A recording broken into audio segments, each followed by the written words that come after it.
Assalamualaikum warahmatullahi wabarakatuh. Selamat malam Bapak Ibu sekalian.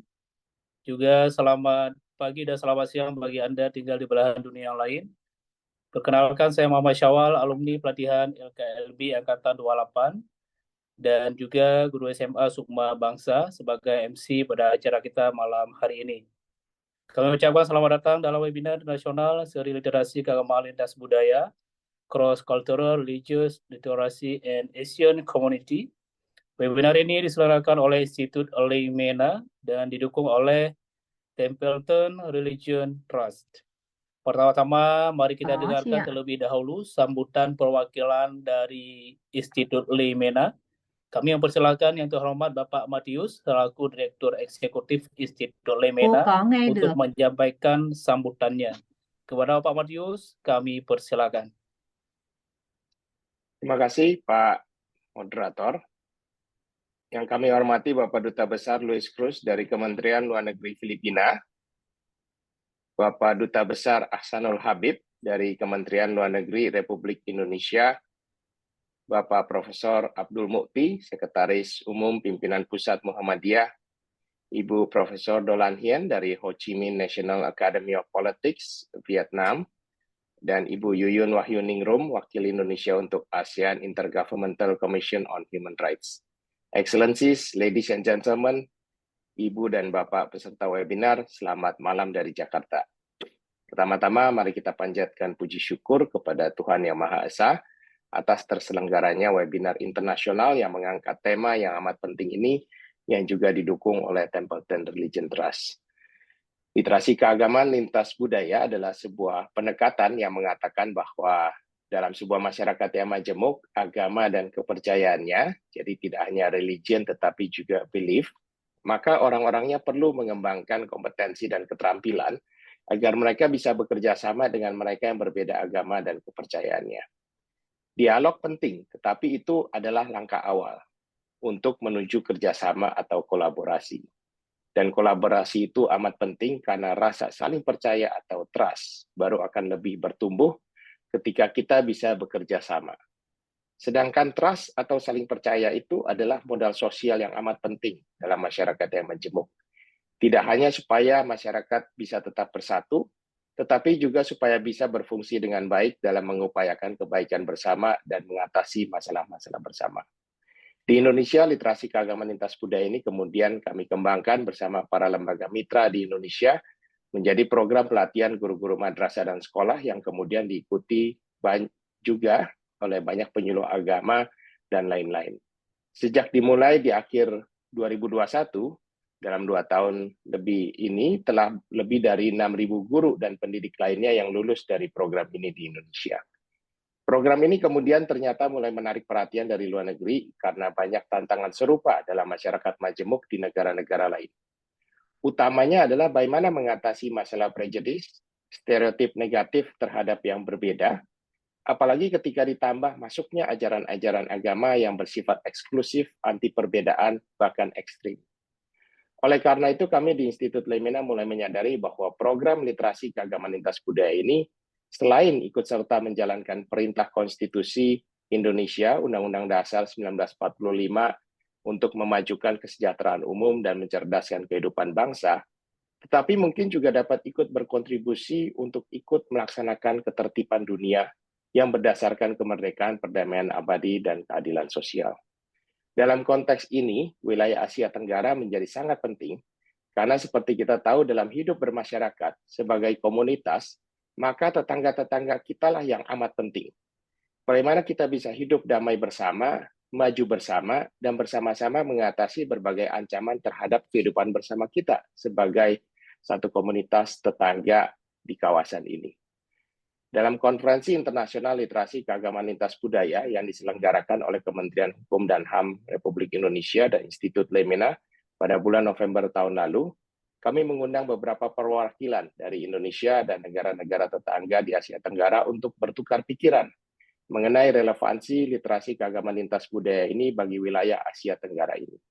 Serta apa hal-hal yang bermanfaat, lesson learned, dari pengalaman di Indonesia yang dapat bermanfaat bagi negara-negara sahabat di Asia Tenggara ini.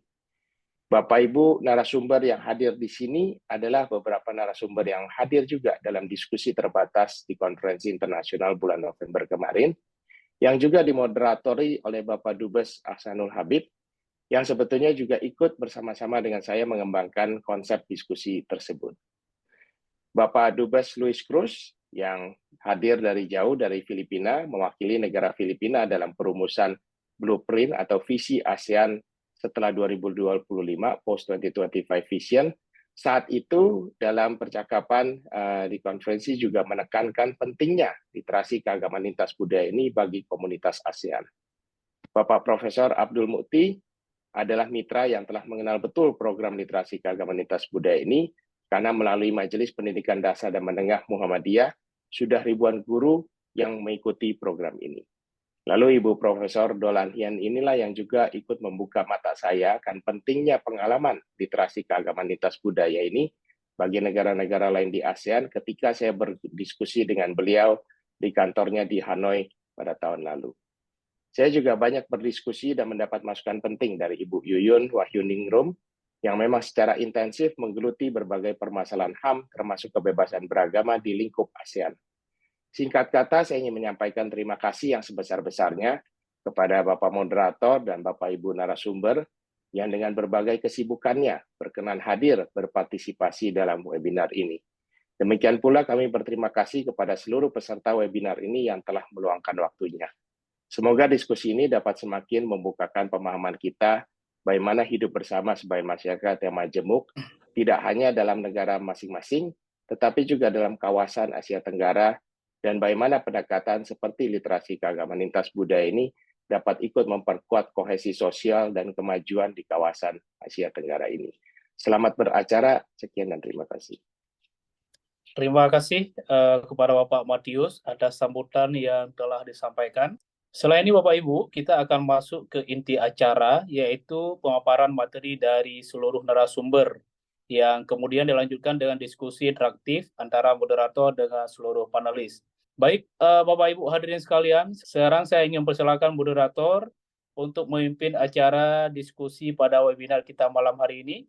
Selamat datang dan selamat malam moderator kita pada webinar kali ini, His Excellency Ahsanul Habib. His Excellency Ahsanul Habib adalah Deputi Wakil Tetap Republik Indonesia untuk PBB, WTO, dan organisasi internasional lainnya di Jenewa, Swiss. Baik Bapak Ibu, tanpa berlama-lama lagi dan untuk menghemat waktu langsung saja kepada yang terhormat Bapak Ambasador Ahsanul Habib, kami persilakan. Baik, terima kasih Pak Moderator, Pak Muhammad Syawal. Terima kasih sudah mengawali acara ini. Dan juga sudah kita lihat Pak Matius juga sudah memberikan remarks pengantar di muka. I would like to speak in Bahasa Indonesia for everyone that cannot understand or speak Bahasa Indonesia. Please use the facilities of the interpretation system, and hopefully I can try to provide a brief statement in more modest way so everyone can understand. Also the interpreter can also translate my speak with sufficient timing and proper translation. Baik, Assalamualaikum warahmatullahi wabarakatuh. Selamat malam, selamat siang atau pagi di berbagai tempat dan belahan dunia lainnya. Pertama-tama saya ingin memperkenalkan diri. Nama saya Ahsanul Habib. Saya Duta Besar Deputi Wakil Tetap Indonesia untuk Perserikatan Bangsa-Bangsa, Organisasi Perdagangan Dunia, dan organisasi internasional lainnya yang ada di Jenewa, Switzerland.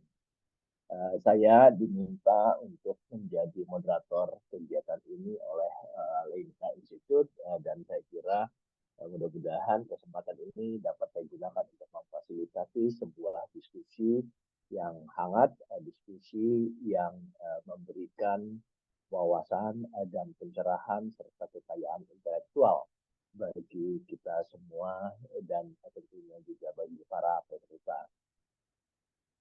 Tema dan topik kita hari ini adalah mengenai cross-cultural religious literacy in Asian Community.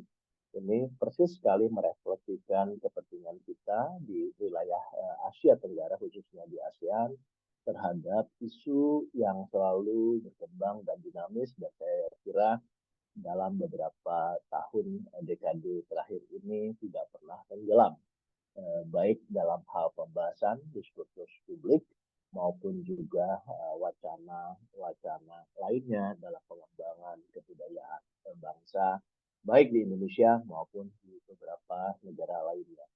Apabila kita melihat ASEAN, Ibu dan Bapak, tentu tidak mungkin tidak kita harus merujuk kepada visi ASEAN 2025 yang sedang dibangun, yang mengharapkan ASEAN itu menjadi sebuah masyarakat yang inklusif,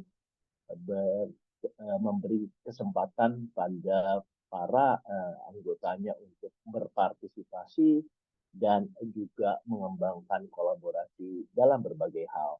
Ini kalau kita lihat menjadi statement di dalam deklarasi ASEAN pada summitnya atau KTT-nya yang ke-42 di Labuan Bajo, Indonesia, tanggal 10-11 Mei 2023 yang lalu. Sebagai catatan, Ibu dan Bapak, rekan-rekan peserta semua, Indonesia sudah menyerahkan keketuaannya kepada ketua baru, yaitu Laos, untuk di tahun 2024 ini. Nah, apabila kita berbicara mengenai berbagai hal tadi, mengenai kepentingan kita akan isu-isu yang berkembang di ASEAN, dan juga bagaimana kita akan membahasnya pada diskusi malam ini, saya juga ingin merujuk sedikit, tadi Pak Matio sudah sampaikan bahwa pada bulan November yang lalu telah diselenggarakan sebuah pertemuan yang sifatnya internasional. Sekarang kita lebih spesifik menjadi ASEAN, yang kurang lebih sama. Kita menggali, mendiskusikan, dan mencoba untuk memproduksi sebuah atau beberapa buah pemikiran mengenai pentingnya cross-cultural religious literacy, terutama tentunya juga dengan salah satu elemen utamanya adalah pendidikan, yang saya kira pendidikan menjadi salah satu instrumen yang paling penting, dan di ASEAN ini juga sudah menjadi bagian yang penting dalam pengembangan komunitas ASEAN 2025 yang akan datang, khususnya untuk mewujudkan sebuah visi yang sama, identitas yang sama, dan komunitas yang sama. Nah, karena itu khusus untuk pertemuan ini, kira-kira kita nanti akan mempunyai waktu sekitar 1 jam 30 menit untuk berdiskusi antar para panelis, dan mungkin di akhir saya akan memberi kesempatan sampai dengan 10-15 menit untuk audiens yang ada dalam webinar ini juga untuk bertanya, memberikan komen atau rekomendasi terhadap isu bahasan kita malam ini. Terdapat beberapa pertanyaan penting di dalam webinar ini. Pertama, bagaimana sebaiknya cross-cultural religious literacy in Asian Community itu dikembangkan. Ini saya kira penting. Yang kedua adalah apa tantangannya apabila kita ingin mengembangkan dan membangun cross-cultural religious literacy di ASEAN komunitas tersebut. Dan yang ketiga, tentu yang paling penting saya kira, kita bukan sekedar berkutat pada masalah dan tantangan, tetapi kita harus menggali area-area potensial untuk berkolaborasi mengembangkan lebih lanjut ASEAN Community yang berbudaya toleran dan mengembangkan saling pengertian antar budaya maupun agama. Nah, untuk itu Ibu dan Bapak, malam ini kita sudah dilengkapi dengan para panelis yang menurut hemat kami memiliki latar belakang pengetahuan dan juga pengalaman profesional di dalam isu-isu yang saya sebutkan sebelumnya tadi. Pertama, saya ingin memperkenalkan adalah Profesor Dr. Abdul Muti.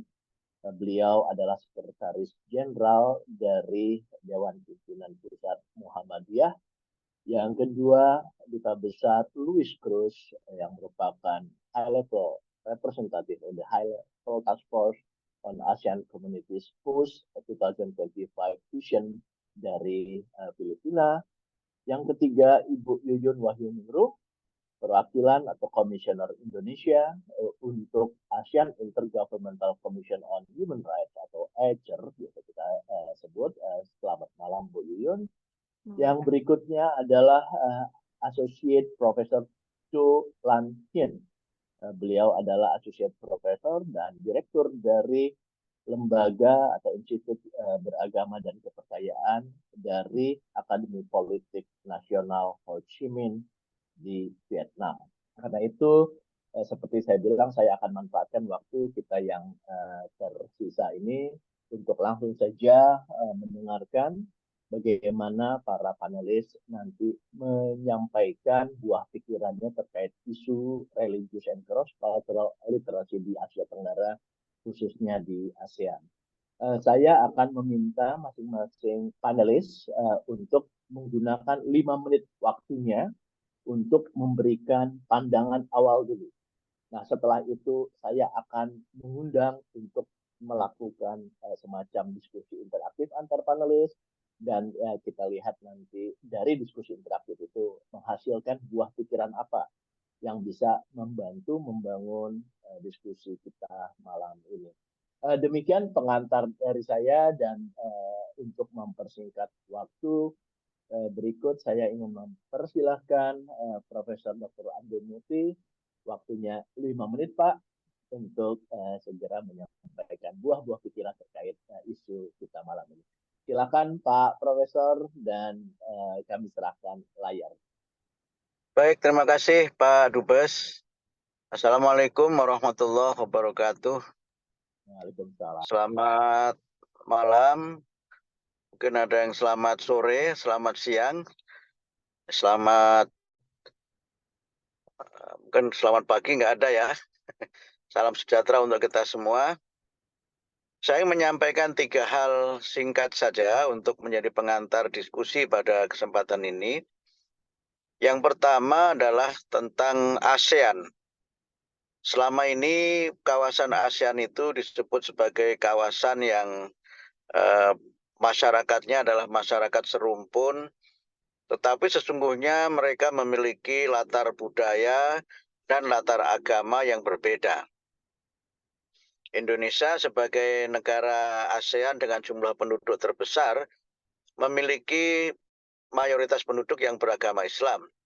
Tetapi tentu negeri ini adalah rumah bagi semua agama besar dunia, bahkan juga bagi agama-agama lokal atau indigenous religion yang tumbuh sebagai bagian dari kekayaan budaya dan kekayaan agama serta spiritual di Indonesia ini.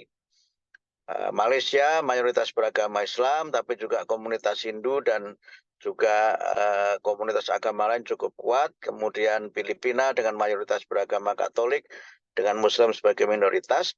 Tapi juga ada kawasan lain di mana Buddha adalah mayoritas.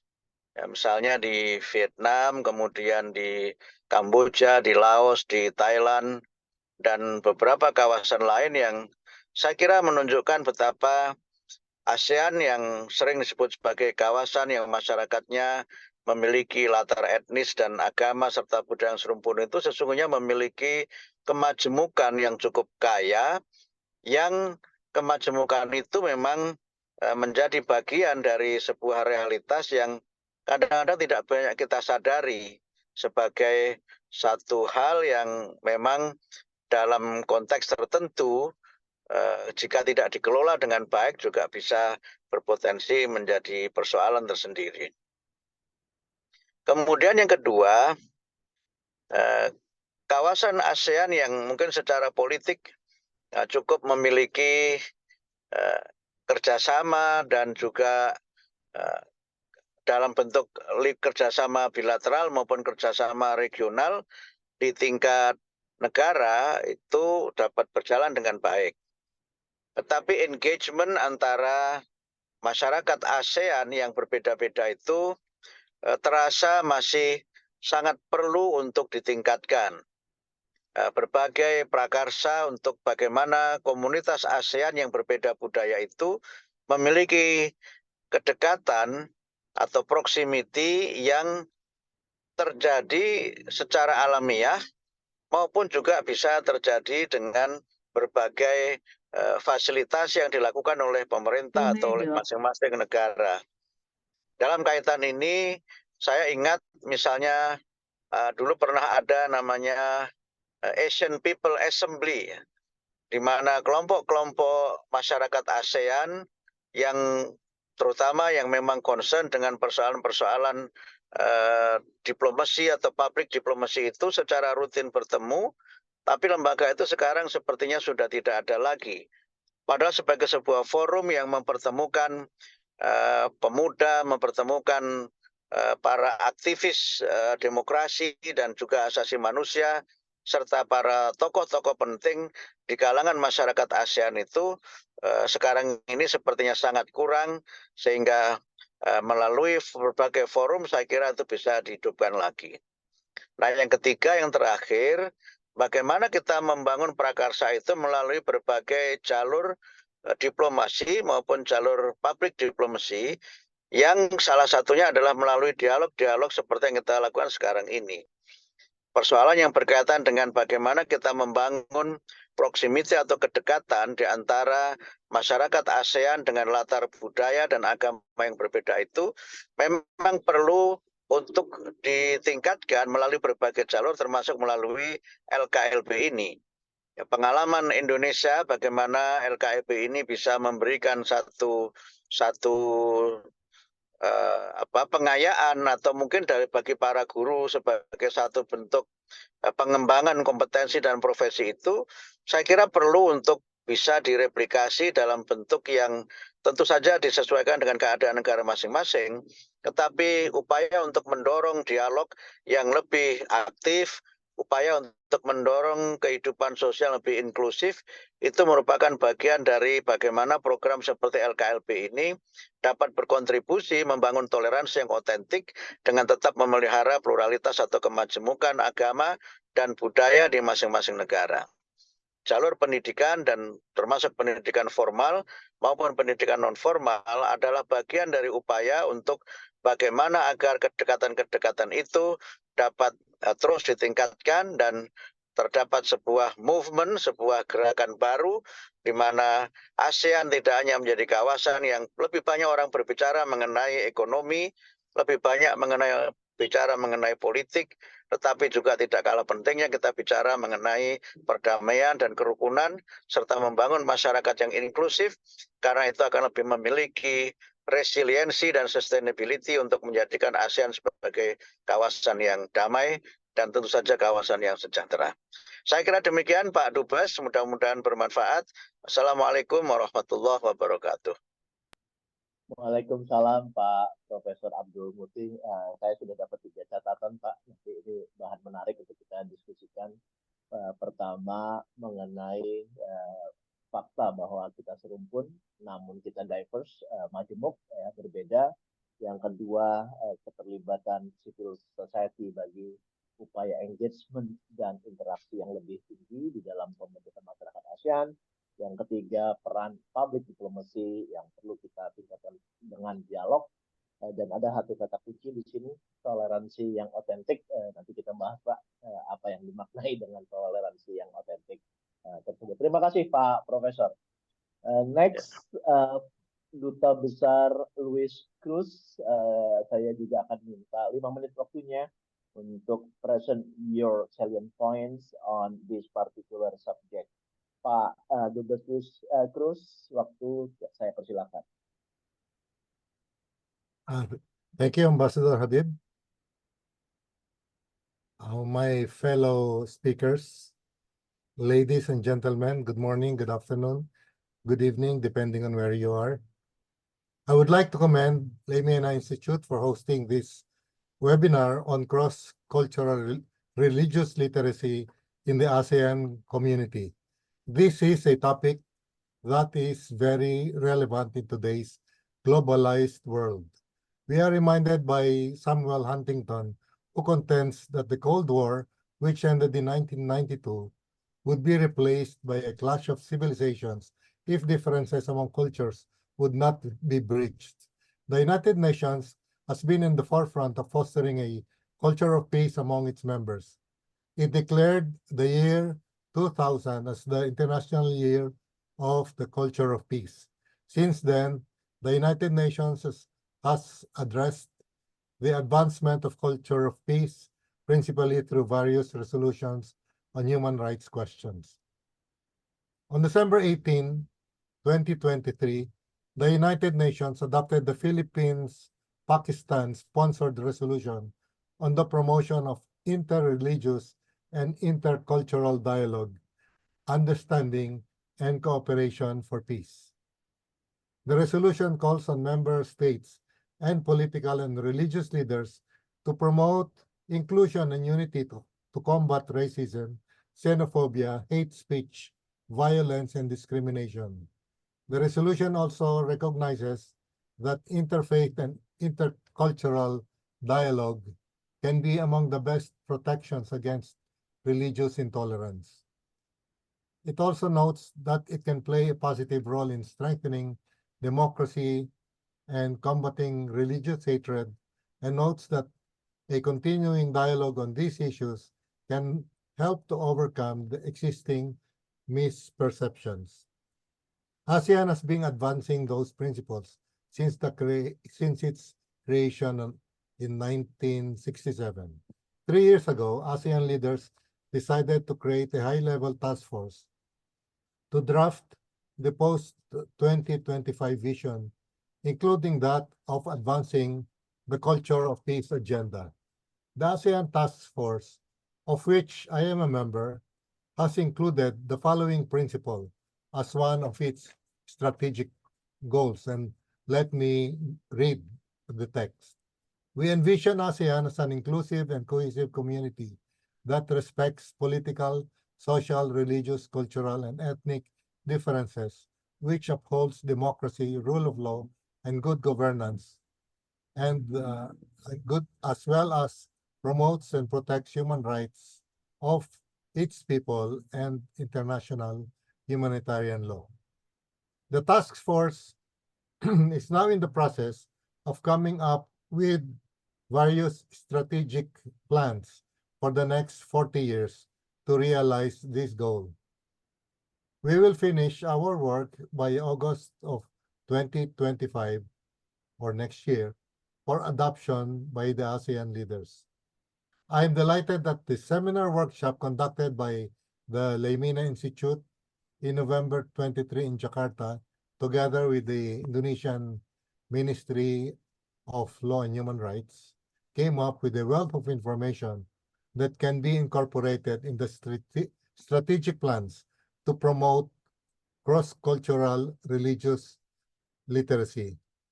I have noted the following ideas which were raised during the sessions held in Jakarta as follows. Firstly, our region should include religious studies in schools' curricula, ensuring that students gain a comprehensive understanding of different faiths. This will enable them to appreciate the similarities and differences between religions, fostering tolerance and empathy. Secondly, religious leaders, scholars, and practitioners from different faiths should be encouraged to create platforms for open and respectful conversations to promote interfaith dialogue and collaboration. These dialogues can help dispel misconceptions, build trust, and foster cooperation. Thirdly, leveraging technology can play a significant role in promoting cross-cultural religious literacy. The digital age provides us with unprecedented opportunities to connect and learn from one another. Online platforms can be utilized to share resources, organize virtual interfaith events like this one that we are holding at the moment, and facilitate discussions that transcend geographical boundaries. Embracing technology can ensure that cross-cultural religious literacy reaches even the most remote corners of our region. Fourthly, cross-cultural religious literacy should not be limited to academic or intellectual pursuits. It must be woven into the fabric of our societies, influencing our policies, practices, and everyday interactions. Lastly, I suggest that faith-based institutions from at least 5 ASEAN member countries can form a network to advocate awareness of cross-cultural religious literacy. Under existing ASEAN regulations, these 5 or more institutions can apply as a group for inclusion as an entity under Annex 2 of the ASEAN Charter. It will then be able to carry the ASEAN name and to utilize ASEAN funds or to access ASEAN external partners' funds. It can also address the issue raised earlier by Dr. Abdul Muti on the minimal involvement of non-governmental organizations in the affairs of ASEAN. In conclusion, I believe that cross-cultural religious literacy is the cornerstone of a harmonious and prosperous ASEAN community. By investing in education, promoting interfaith dialogue, leveraging technology, and fostering collaboration, we can build a future where individuals from different religious backgrounds coexist peacefully, respecting each other's beliefs. Let us commit ourselves to this pursuit over the next 20 years, which is the target of the work of the task force for the year 2045. Let us ensure that ASEAN remains a beacon of religious tolerance, understanding, and unity. Thank you. Thank you so much, Ambassador Luis Cruz. Thank you so much for your presentation. I took note some important points in this presentation. Dan saya juga mencatat dengan baik inisiatif Filipina bersama Pakistan yang memajukan resolusi mengenai promotion of interreligious and intercultural dialogue, understanding and cooperation for peace di New York PBB. Saya ingat resolusi ini juga sangat erat terkait dengan kejadian penembakan berdasarkan Islamofobia di New Zealand, Christchurch, yang menewaskan sejumlah orang di dalam tempat ibadah. Ini juga terkait dengan dua resolusi penting di dalam hal religious tolerance, yaitu resolusi Dewan HAM untuk isu yang sama nomor 1618 dan resolusi 53/1 tahun lalu. Pak Luis Cruz sampaikan bahwa perlu dan penting adanya pendidikan yang ditingkatkan, platform yang baik, kemudian penggunaan teknologi, dan juga menjadikan interfaith sebagai bagian dari society, dan yang terakhir adalah pembangunan network antar interfaith community atau society di negara-negara ASEAN. Berikut saya ingin memberi kesempatan kepada Ibu Yuyun Wahyuningrum, wakil kita untuk Komisi HAM antar pemerintah ASEAN atau ACER, yang juga sangat aktif di dalam isu terkait ini. Dan sama, saya tidak ingin memberikan perbedaan, 5 menit Bu Yuyun untuk presentasinya. Silakan Bu Yuyun. Terima kasih Pak Dubes. Selamat malam, selamat siang Bapak Ibu sekalian. Izinkan saya menggunakan waktu 5 menit ini dalam bahasa Inggris karena saya mempersiapkan dalam bahasa Inggris. First of all, AICHR or ASEAN Intergovernmental Commission on Human Rights has an interest in ensuring the freedom of religion and belief in the region. Not only that the respect of diversity of practices of religion will contribute to the promotion of human rights as one of the purpose of AICHR, but also on the promotion of the Article 22 of the ASEAN Human Rights Declaration to guarantee that everyone has right to freedom of thoughts, conscience, and religion. Given that ASEAN has a diverse culture and religions, cultural religious literacy is one of the methods to achieve the purpose of ASEAN, the ICHR, as well as Article 22 of the ASEAN Human Rights Declaration. But to answer the question on how should cross-cultural religious literacy in the ASEAN community can be developed, first, the emphasis not on the differences of culture and religion, but rather the respect, because different culture and religion is already a given for our region, and it should be seen as added value to the community, not source of the problem. Secondly, shifting paradigm in perceiving the differences and diversities of practices of religion and belief as should be reflected in the ASEAN post-2025. As Ambassador Luis mentioned, that it is now under a process of drafting. Having cross-cultural religious literacy should be mentioned there, and each community, the three communities, will be able to translate this into their own initiatives, action, and responsibilities. The possible area in which cross-cultural religion literacy is under the ASEAN social cultural pillar, that can be one of the house for this initiative. And there should be a mention of a regular dialogue, as Pak Kiai Mufti mentioned earlier, as the action point included in the ASEAN Post 2025. There also a need to link this kind of initiative to the existing norms, such as the ASEAN Declaration on Culture of Prevention for a Peaceful, Inclusive, Resilient, Healthy, and Harmonious Society, which is under the social cultural pillar. So this, so we have the framework under development, and the other one we have already a norms, regional norms that can be utilized to make the cross-cultural religious what do you call it? Religious literacy to be part of the ASEAN community building.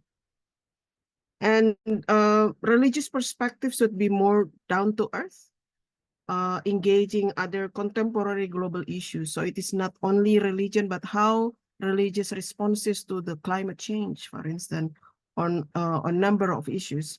And it should be accessible to public. It means the language need to be understood by the general public. Is not so religious discussion, especially the cross-cultural religious literacy, need to be using the language that many people use, because religion by itself is part of the identity. So it should be accessible to public.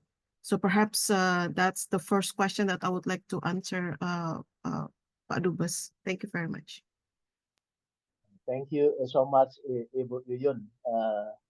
Poin atau pengangkatan isu bahwa pada dasarnya ASEAN sudah memiliki sebuah platform framework melalui pilar sosial budaya.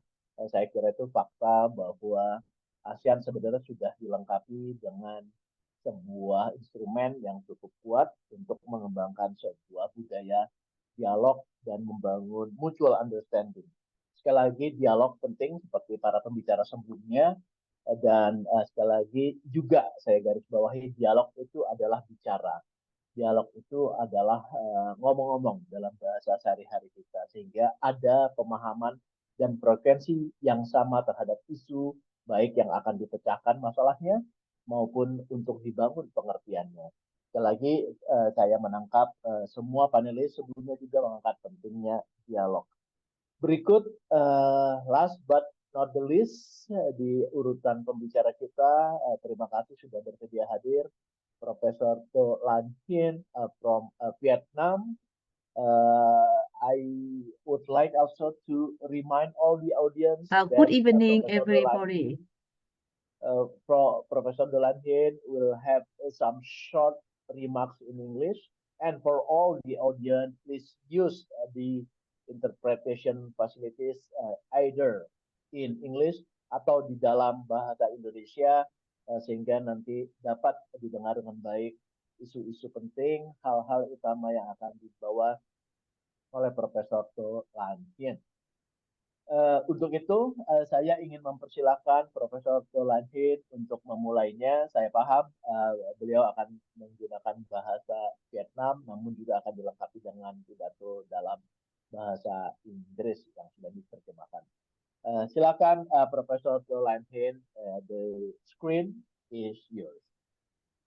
Thank you very much. Good evening, everybody.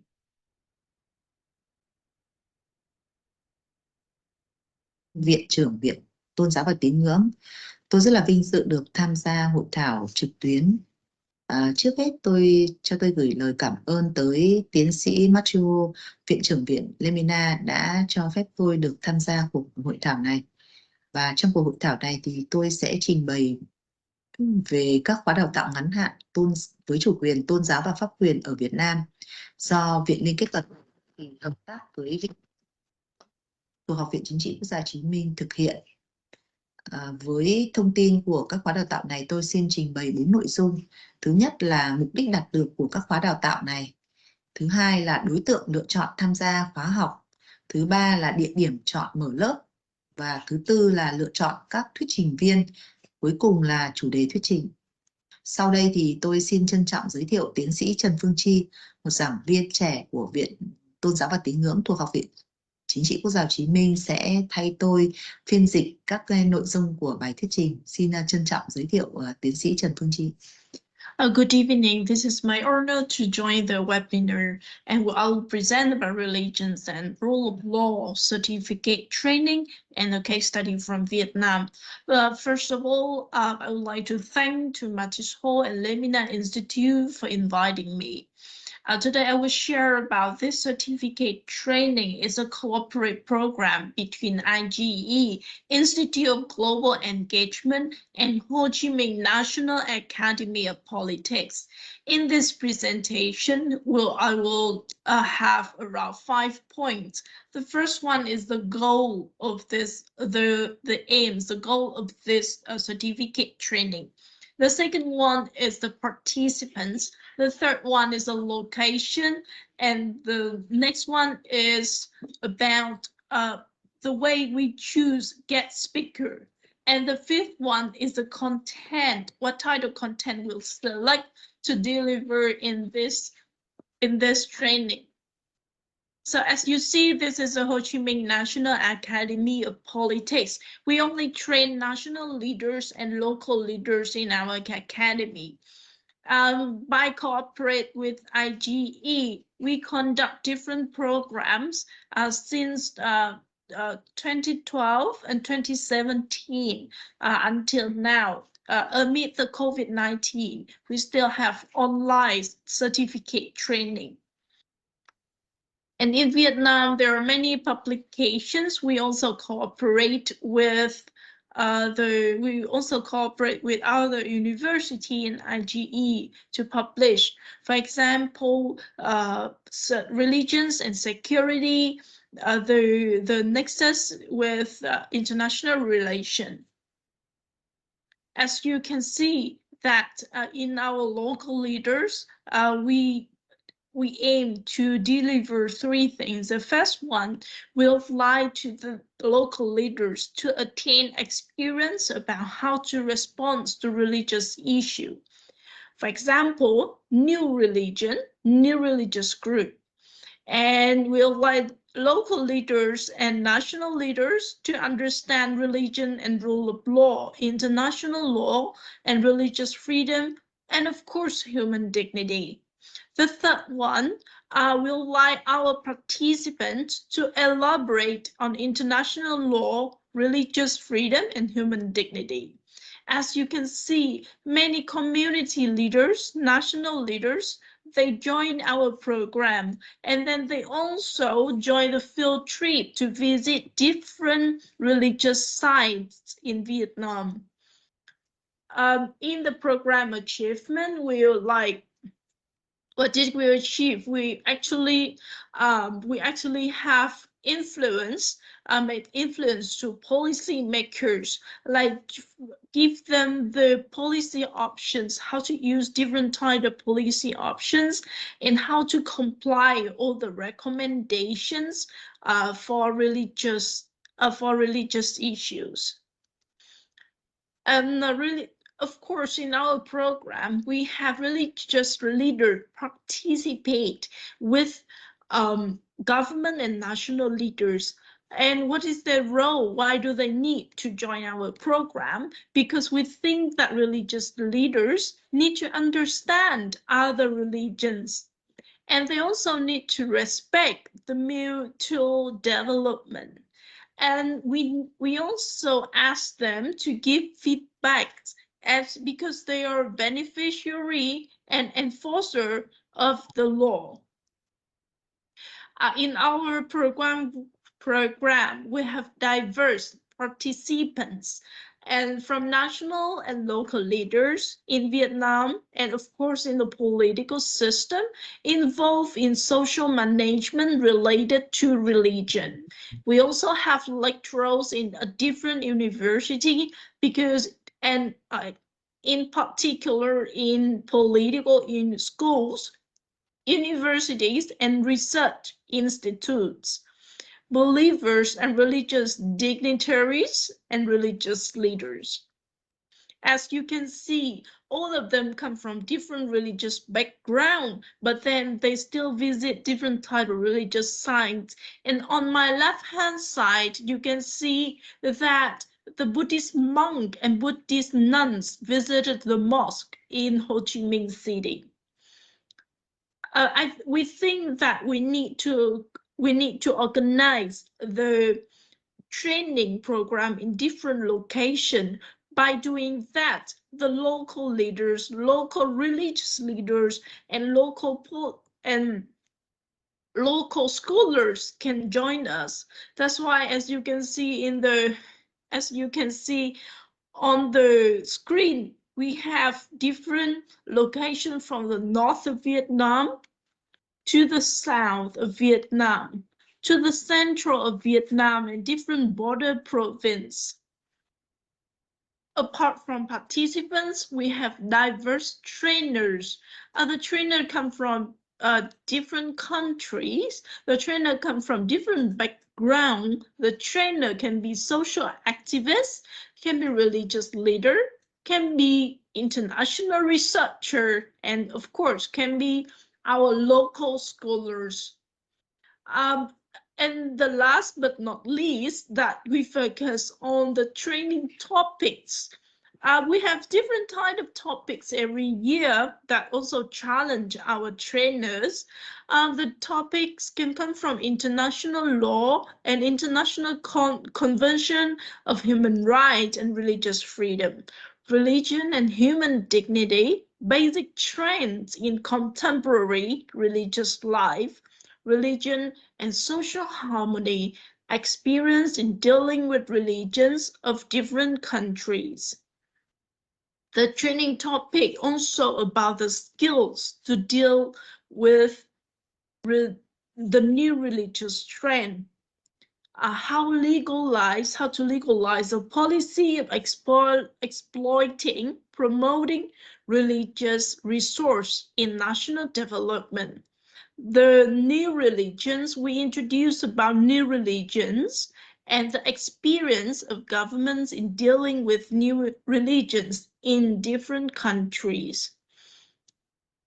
And we think that we should wrap up for now, and we would like to have your questions. And again, thank you very much for inviting us. Thank you. Dr. Trần Phương Trì. Thank you so much. Terima kasih banyak, Profesor Kim. Beberapa catatan saya, aktivitas lembaga yang dipimpin Profesor Kim mengedepankan pentingnya pendidikan di dalam sertifikasi agama dan training program maupun juga rule of law dalam hal ini yang sejalan dengan hukum internasional. Saya kira ini sangat menarik karena isu sertifikasi agama itu di beberapa negara menjadi sebuah topik yang menarik menjadi bahasan publik dan juga menjadi diskusi yang seringkali hangat dan kadang-kadang tidak berujung pangkal gitu, mengenai bagaimana sebuah lembaga masuk ke ranah privat dalam hal ini training atau sertifikasi bagi sebuah agama. Saya kira kita sudah mendengarkan semua para panelis dengan baik, dengan beberapa catatan-catatan penting yang sangat menarik untuk kita diskusikan lebih lanjut. Namun saya ingatkan sekali lagi sebelum kita masuk kepada sesi yang kedua ini, yaitu interaksi di antara para panelis untuk menggali lebih dalam lagi isu dan pemikiran yang diangkat. Saya ingin menggarisbawahi 3 pertanyaan penting tadi. Pertama, bagaimana kita membangun religious cross-cultural literacy di ASEAN. Kedua, tantangannya apa yang dihadapi. Dan ketiga, bagaimana kita mengembangkan potensi kolaborasi dan kerjasama untuk membangunnya dan menjadikannya bagian dari sebuah visi ASEAN Community 2025. Tahun lagi, kalau 2025 setahun lagi, namun kalau kita mau lihat lebih dalam lagi ke lapangan, masalah masih banyak, perbedaan menjadi kekayaan, tapi perbedaan juga menjadi pangkal dari pertentangan dan konflik di antara masyarakat, dan bahkan menjadi isu yang menjadi sumber pertentangan pada tingkat antar negara. Baik, saya tidak akan memulai dari urutan, namun saya akan memberikan ke semua pembicara untuk menyampaikan lebih jauh lagi atau bahkan mengulas pemikiran-pemikiran baru, karena kita coba muncul dengan inovasi, tidak terlalu konservatif ya, tapi kita lihat secara advance, progresif. Kira-kira bagaimana religious and cross-cultural literacy ini bisa dibangun menjadi bagian dari ASEAN Community 2025 yang akan datang tersebut. Patut diingat, kita bergerak tidak dalam ruang vakum. Situasi di dalam negeri masing-masing punya tantangan, antar negara ada masalah secara bilateral, namun juga di kawasan kita juga punya isu-isu yang menjadi concern. Belum lagi pertentangan geopolitik dunia seringkali menyeret atensi, fokus, perhatian terhadap isu-isu yang sifatnya soft power seperti ini kepada isu-isu yang lebih hard power, konflik, perang, persaingan, pertentangan dagang, dan sebagainya. Tadi sudah diingatkan oleh pembicara bahwa kita tidak hanya membangun perdamaian keamanan, tidak hanya membangun ekonomi, tetapi juga sebuah komunitas yang kuat secara sosial budaya, termasuk dalam hal keyakinan, beragama, pendidikan, dan sebagainya. Saya ingin mengundang, silakan siapa yang akan mengomentari siapa. Kalau misalnya Profesor Abdul Muti mau menambahkan, juga sangat menarik saya kira, karena semua kita sama dalam posisi yang divergence. Setiap negara di ASEAN juga dalam posisi yang divergence, tetapi barangkali kita tidak membahas pemilu ya Pak Profesor Abdul Muti. Kita bahas isu election only in Indonesia, not in other Asian countries. Silakan Profesor Abdul Muti. Di Korea Selatan juga election tahun ini, jadi ada pemirsa dari Korea Selatan, tadi itu bisa menarik. Oh yeah, okay, it's good then. Silakan Pak. Yeah, I think what we need to do is how to facilitate interaction between Asian communities who are coming from many different backgrounds, both culturally and religiously. This is actually the thing that we can do in a very unique way, of course. So far, we have so many programs organized by either government or civil society organization, like youth camp, or maybe program visiting religious leaders from one country to another. But I think as one of the actors in this program, I evaluate the program seems to be too ceremonial and too formal.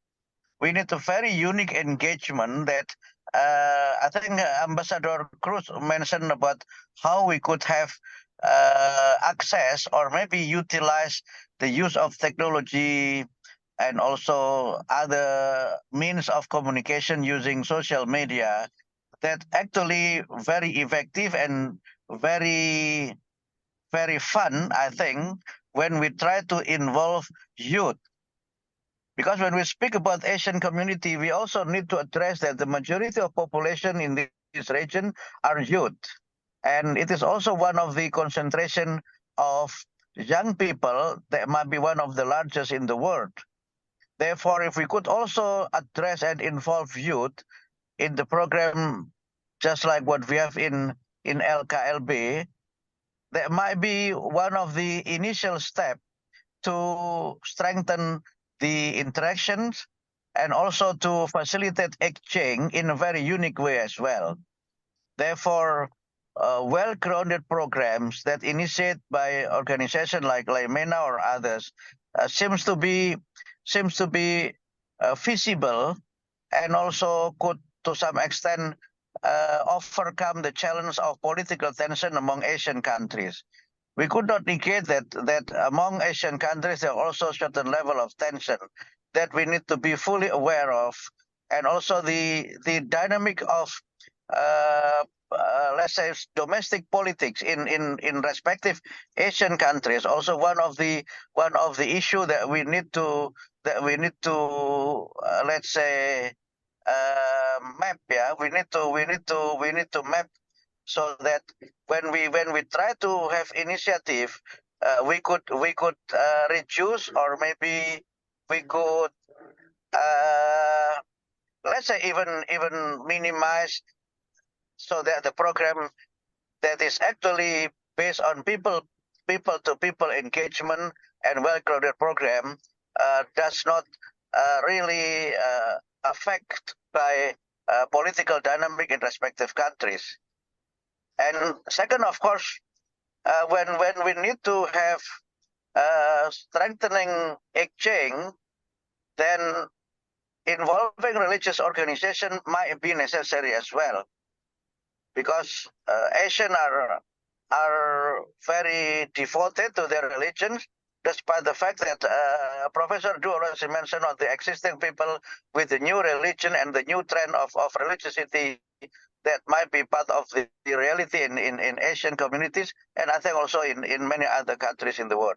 So if we could start by doing this, facilitating more unique and intensive engagement and interaction through many different channels that is well grounded and involving civil society organization and religious organization, there might be some possibilities, Ambassador Aksanul, that we can explore for the continuity and the sustainability of this kind of dialogue. And of course, we need to bring inclusive society and again more tolerant, that I name as authentic tolerance.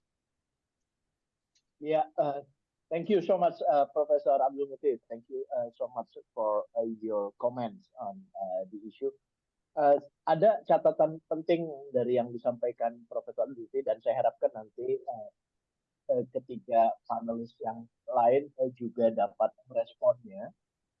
Pak Dubes Louis Cruz, Ibu Yuyun, Profesor Do Lan Hien. Penggunaan sosial media. Jadi sosial media ini memang sangat penting, apalagi sekarang sudah ada tambahan kemajuan dari artificial intelligence. Namun demikian, dunia masih mengakui penggunaan AI ini punya dua sisi, positif dan negatif, termasuk dalam membangun narasi pengembangan toleransi. Di satu sisi dia bagus, di sisi lain justru dipakai untuk memecah unity, ya, dan membuat jarak yang makin lebar. Nah, saya ingin minta pandangan dari Profesor Tolajin, Dubes Louis Cruz, dan Ibu Yuyun. Silakan. Pak Dubes, apabila Silakan, Bu Yuyun. Saya akan menyampaikan dalam bahasa Indonesia. Sebelum menjawab pertanyaan Pak Dubes tentang AI dan religion, mungkin saya juga ingin meng-highlight bahwa walaupun di ASEAN ada acceptance terhadap different religion, tapi kita tidak boleh berhenti pada acceptance saja, tapi harus dilanjutkan dengan beberapa inisiatif. Beberapa tahun yang lalu itu ada inisiatif Global Moderation, kalau nggak salah itu pemerintah Malaysia yang menginisiasi. Tapi setelah itu nggak ada lagi perkembangannya. Nah, mungkin itu bisa di-revive, bisa dihidupkan kembali sebagai salah satu anchor di mana cross cultural religious literacy itu bisa menjadi bagian dari salah satu implementasi dari Global Community of Moderation. Kalau nggak salah namanya seperti itu. Jadi acceptance is good, but we need to continue to have more initiative in order to improve our understanding about different practices in religion, karena meningkatnya pemahaman kita terhadap praktik-praktik agama lain itu justru membuat mereduce atau mengurangi misunderstanding, prejudices, or anxieties in daily interaction among population. Mengenai AI, saya setuju bahwa AI itu bisa memberikan kontribusi positif maupun negatif. Dalam beberapa hal, misalnya saya menggunakan chat GPT. Informasi yang diberikan oleh chat GPT itu tergantung dari input dari informasi yang ada di public domain seperti di internet. Sehingga kalau narasi yang terkumpul di dalam public domain itu negatif terhadap agama tertentu atau praktik-praktik tertentu, dan itulah yang kemudian menciptakan narasi terhadap agama tertentu itu. Jadi ChatGPT harus dilihat dalam dua kacamata, baik dan buruk, tapi juga dia tidak berdiri sendiri. Dia memerlukan informasi-informasi yang kita kumpulkan, dan informasi itu sangat bergantung dari bagaimana sebuah praktik agama itu dideskripsikan. Jadi semakin banyak yang deskripsi negatif, ya akhirnya terbentuklah narasi praktik agama tertentu atau kepercayaan tertentu yang seperti informasi yang terkumpul. Jadi ada PR untuk populated the internet or public domain with a proper understanding, proper narration about religion. Dan yang kedua adalah AI dalam bentuk visual. Jadi ada orang nanya, kemudian AI yang dianggap sebagai religious leader, misalnya Pope atau religious leader yang lain, dia menjawab pertanyaan-pertanyaan yang jawabannya juga berdasarkan informasi yang terkumpul di dalam public domain, dan itu menjadi bahaya. Karena orang bisa saja tahu, karena ketidaktahuan seseorang terhadap kepercayaan tertentu atau agama tertentu, sehingga informasi yang disediakan oleh AI menjadi informasi yang benar atau dianggap sebagai benar. Nah, ini menjadi sangat berbahaya dalam bagaimana kita bisa menjaga atau menghasilkan sebuah religious literacy yang kita inginkan. Dan juga bagaimana sekarang apapun yang kita cari di internet akan menciptakan algoritma terhadap apa yang dianggap oleh mesin ini sebagai interest. Dan itu juga bahaya kalau jadi informasi yang kita dapatkan berdasarkan kata kunci yang kita gunakan di dalam mesin pencari informasi di internet. Nah, ini juga jadi pemikiran orang, perspektif orang akan dibentuk oleh algoritma daripada informasi-informasi yang lebih banyak di luar sana. Dan ini harus menjadi salah satu concern kita bersama, sehingga apabila ada kegiatan atau inisiatif yang berkenaan dengan cross cultural religious literacy, itu penggunaan advance of technology itu harus dimasukkan sebagai salah satu bagian dari cara menciptakan pemahaman religius di masyarakat yang majemuk di kawasan ASEAN. Terima kasih. Terima kasih Bu Yuyun, thank you so much. Jadi isunya pendidikan yang progresif menggunakan teknologi tidak sesederhana yang kita bayangkan. Kita harus lebih hati-hati, lebih cermat, terutama dalam membangun religious literacy, apalagi kalau pengguna AI tersebut pada dasarnya tidak terliterasi. Jadi hanya benar-benar pengguna pada titik ujung yang sangat mengedepankan instant knowledge dibanding in-depth understanding atau knowledge. Pak Luis Cruz, bagaimana kira-kira melihat isu ini dalam perspektif ASEAN atau mungkin apa yang dilihat di Filipina terkait pengembangan seperti ini? Terutama tadi sudah diawali oleh Profesor Abdul Muti bahwa aktor yang sangat penting di antara lain adalah pemuda. Silakan Pak Dubes Cruz. Thank you very much, Ambassador. Well, you asked about the situation of the use of AI in the Philippines or information technology. You know that according to, published statistics, the Philippines is the #1 user of social media. And that is, I think, because of the familiarity and ease of communication that could be done through it, especially among the youth. Now, having mentioned, I did raise as a suggestion the use of information technology when it comes to promoting interreligious dialogue and cultural and also the cross-cultural religious literacy, and that it was also raised in the discussions of the ASEAN Task Force. Now, you see, the work of the ASEAN Task Force is to come up with programs and projects for the next generation.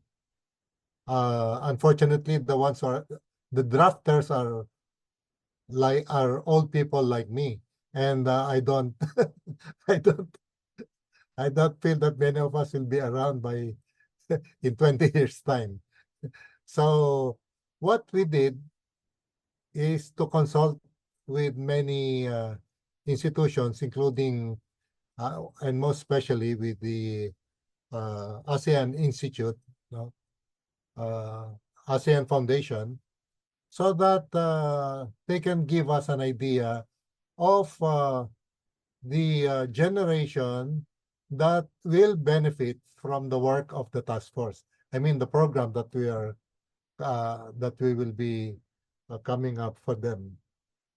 One information that they gave us is that the Gen Z generation, or the next generation, is very literate when it comes to information technology, and there are various ways for them to access information. They are aware of the dangers of the algorithms that result in biased information that are given them. So these are the issues that we are trying to address. Now, when it comes to these biases, and I'm glad that Ibu Yuyun mentioned the dangers, if we do not appreciate the information that we get from the internet, because it is true that if you base it on algorithm, you will be basing it from the materials, from the printed materials that are often produced on the internet, on books, and so on. Now, this is the challenge for ASEAN, including, I would say, the ASEAN Secretariat, which is the depository of many of the decisions, the discussions, and research papers that have been produced in our region. The challenge that I'm referring to is how to counter the misinformation that are spread around in our region, including the issue of religious tolerance. As a matter of fact, we should be going beyond religious tolerance, no? We should be going beyond religious acceptance. That is why the goal of this cross-cultural religious literacy webinar is very significant, I would say, if only to promote or to highlight the fact that we really need to counteract, among other things, the false information that are put up there, especially information that can promote hatred, animosity of other cultures and religions. I am reminded of the comment of one of the participants during the November 13, 14, 2023 seminar of Laymena Institute held in Jakarta. There was this Malaysian health, I should say that he is in the area of providing humanitarian assistance. It so happened that he was assigned in southern Philippines, I think somewhere in Holo. And he said during the seminar, in one among his other observations, is that he noticed that the scholars, the religious scholars, Muslim religious scholars that we sent to the Middle East, to the madrasas, some of them would be coming back and become teachers themselves. Unfortunately, for some of them, their teachings would tend to be promoting extremist beliefs, no? So he was suggesting that instead of us sending our scholars to the Middle East, to the madrasas there, why don't we instead exchange our own scholars here? Not only Muslim scholars, but also other religions. That could be one way to promote the objectives of this webinar. The other thing that I would like to mention here is about our organization, which is the ASEAN. So I will be talking from the position of top-down approach, because the two previous speakers, Professor Abdul Muti and Ibu Yuyun, many of their comments are from the bottom up, which are also useful. But in as far as our institution is concerned, one thing that I would like to address, and I am addressing also myself to many of the questions that were raised on the in the Q&A boxes, no? You see, what we have to appreciate is that ASEAN is a non-governmental association. We cannot impose on the member countries of ASEAN. The best that we can do really is to, make the member countries aware of the problems encountered, that we encountered regionally and globally. So when it comes to the issue that we have on hand on how to promote cross-cultural religious literacy, we really have to bring this agenda into the discussions of various ASEAN committees, including the discussions of the ministers themselves. Because I'm sorry, but I have to say this, in as far as, many of the ASEAN bureaucrats think that, the issue of religious tolerance in ASEAN is a non-issue because it is an accepted fact. We have not encountered any big problems. But you know, if we are preparing a plan for the next 20 years, I'm sure not any one of the 2,300 participants of this seminar can come up with a very precise guess on what will happen in the next 20 years, especially in our region. So the best that we can do really is to anticipate possible issues that can impact in our region, including in the area of inter-religious dialogue.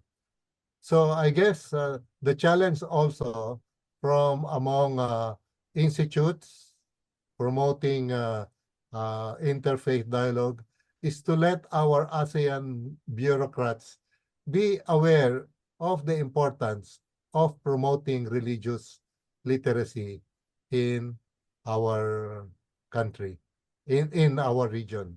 Thank you very much. I will leave it at that. Thank you so much, Ambassador Luis Cruz, and very interesting point. Dengan apa yang disampaikan Pak Dubes Cruz tadi, saya ingin kepada Profesor To Lan Hien, terutama bagaimana di Vietnam menempatkan sebuah kebijakan yang sangat baik, namun juga dia harus memperhatikan kepentingan grassroots, pemuda misalnya, lembaga-lembaga think tank, maupun aktor-aktor lainnya dalam mengembangkan religious literasi tersebut.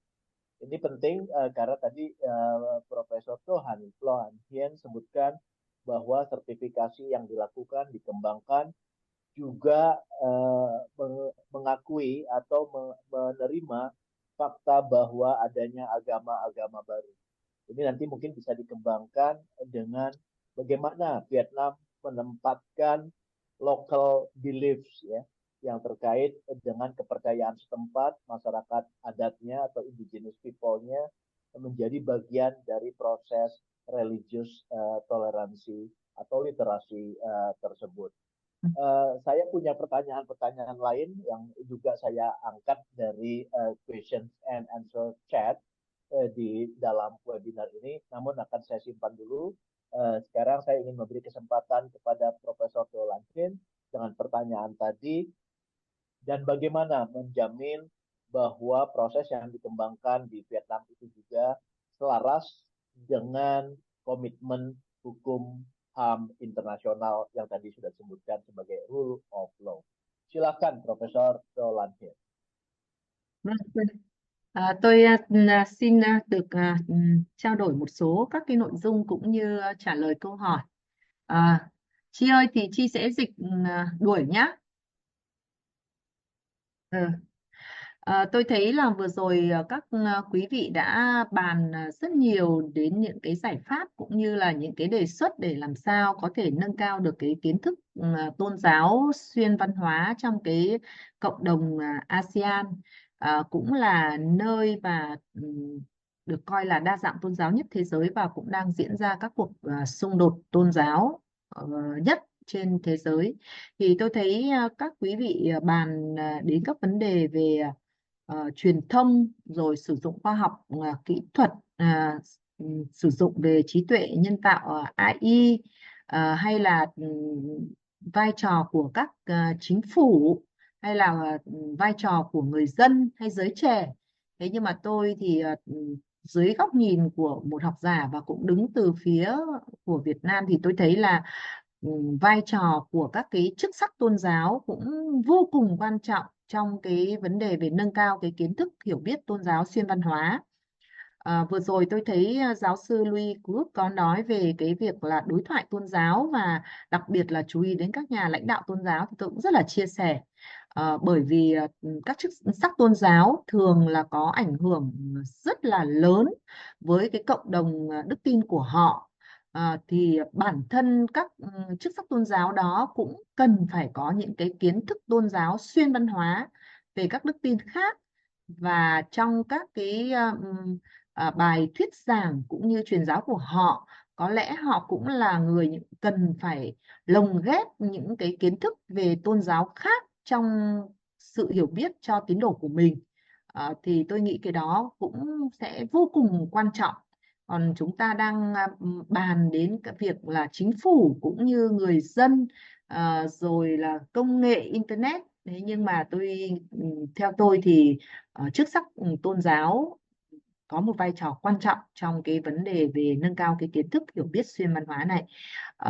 Đặc biệt khi bản thân những chức sắc tôn giáo họ có sự thay đổi tư duy trong cái việc là độc tôn cái tôn giáo của mình và không có sự kỳ thị với các cái tôn giáo và các đức tin khác, thì họ có thể điều chỉnh hoặc là thay đổi một số những cái giới luật bị hạn hẹp trong việc là không cho giới trẻ có thể kết hôn khác tôn giáo chẳng hạn. Đấy là một cái ví dụ, đúng không ạ? Chỉ cần thay đổi ở cái đó thôi thì đã làm cho giới trẻ mà chúng ta đang bàn là cái Gen Z ấy, hiện nay đấy, cần phải có những cái kiến thức xuyên văn hóa. Những cái ấy thì phải cho họ được kết hôn với nhau. Thì tôi nghĩ đấy cũng là một cái ví dụ rất là cụ thể. Vừa rồi thì tôi có đọc được một cái thông tin về trung tâm nghiên cứu Pew của Mỹ đấy, cho một cái thông tin rất là đáng mừng, đó là hiện nay giới trẻ, đặc biệt là ở Gen Z ấy, trong số 10 người bạn của họ thì đã có tới 4 người bạn là khác tôn giáo, khác đức tin với họ. Thậm chí là lại là nằm trong số nhóm những người bạn thân. Thì tôi thấy đấy cũng là một cái dấu hiệu mừng của giới trẻ hiện nay.